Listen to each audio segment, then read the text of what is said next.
मस्त होंगे, जबरदस्त होंगे और आपकी पढ़ाई भी बिल्कुल जबरदस्त चल रही होगी। तो आज की इस वीडियो में हम बात करने वाले हैं जो हमारा 45 डेज चैलेंज चल रहा है उसका जो हमारा डे 36 है उसी के बारे में हम इस वीडियो में जानेंगे और जानेंगे कि कल का हमारा जो टास्क है वो क्या होगा। तो वीडियो में आगे बढ़ने से पहले अगर आपने अभी तक चैनल को सब्सक्राइब और वीडियो को लाइक नहीं कर रखा है तो कर दीजिएगा। और जैसे कि हम सबसे पहले बात करेंगे कि मैथ का, तो मैथ में क्या करेंगे।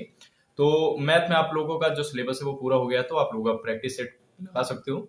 जैसे कि गगन सर ने प्रैक्टिस सेट चालू करवाए हैं। गगन सर ने कल से प्रैक्टिस सेट स्टार्ट करे हैं तो वो प्रैक्टिस सेट आप कर सकते हो। मैं वही कर रहा हूँ तो आप भी वो कर सकते हो या फिर किसी और के भी प्रैक्टिस सेट आप कर सकते हो या जो आप कर रहे हो वो करिए। और इसके बाद बात करें करंट अफेयर, तो करंट अफेयर अभी आपको जो है जनवरी मंथ का आपने कर लिया होगा तो फरवरी का करिए। अगर जनवरी का नहीं हुआ है तो जनवरी के भी करिए। करेंगे मतलब जनवरी फरवरी दोनों को मिक्स करके अगर आपका थोड़ा थोड़ा रह रहा है तो कर सकते हो। कुल मिला के आपको करंट अफेयर कल तक में फरवरी तक खत्म कर देना है, ठीक है, परसों में, ठीक है। इसके बाद बात करते हैं कि इकोनॉमी। इकोनॉमी में आपको पढ़ना है साख नियंत्रण। साख नियंत्रण के बारे में हम पढ़ेंगे इकोनॉमी के अंदर। यही रहेगा इकोनॉमी का टॉपिक जो हमारा। फिर रीजनिंग की बात करें तो रीजनिंग में आप वही अपने जो वीक टॉपिक है उनके करिए और ज्यादा से ज्यादा क्वेश्चन प्रैक्टिस करिए जो वीक आपके टॉपिक है, क्योंकि अभी टाइम कम है। और रीजनिंग को आप अगर एकदम से मतलब खत्म कर देते हो ये कि हाँ मुझे रीजनिंग में 24-25 ऐसे क्वेश्चन सही होने लगे हैं तो ये टेंशन हट जाएगी कि मुझे रीजनिंग भी पढ़ना है। तो लास्ट के लिए आपको वो बढ़िया रहेगा, आपको ज्यादा सब्जेक्ट बाकी के सब्जेक्ट में ज्यादा टाइम मिल जाएगा तो उसके लिए आप अभी से रीजनिंग को खत्म कर सकते हो। रीजनिंग की प्रैक्टिस अच्छे से कर लीजिए। उसके बाद है जो हमारा कंप्यूटर है, तो कंप्यूटर को भी वैसे ही रीजनिंग की तरह अभी से खत्म कर दीजिए।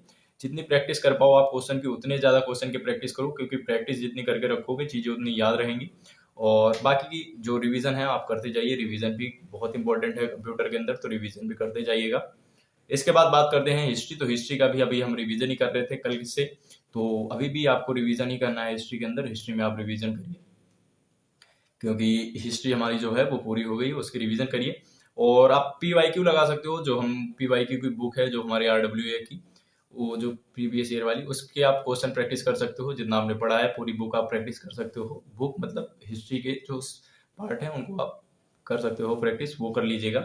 इसके बाद बात करते हैं कि ज्योग्राफी। तो ज्योग्राफी में आपको पढ़ना है सॉइल, मिट्टी के बारे में, ठीक है, मृदा के बारे में, इन सब के बारे में आपको पढ़ना है कि कौन सी मृदा कहाँ पे पाई जाती है और इनकी क्या क्वालिटी और कौन सी मतलब कैसे क्या होती है उसी के बारे में आपको पढ़ना है।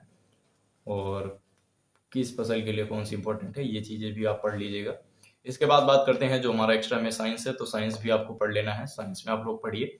साइंस में आप कोई भी तीनों में से एक सब्जेक्ट पढ़ सकते हो या तीन में से दो सब्जेक्ट एक साथ लेके चलिए और जल्दी उनका सिलेबस खत्म करके उनके क्वेश्चन प्रैक्टिस करते चलिए। ऐसे कर सकते हो आप।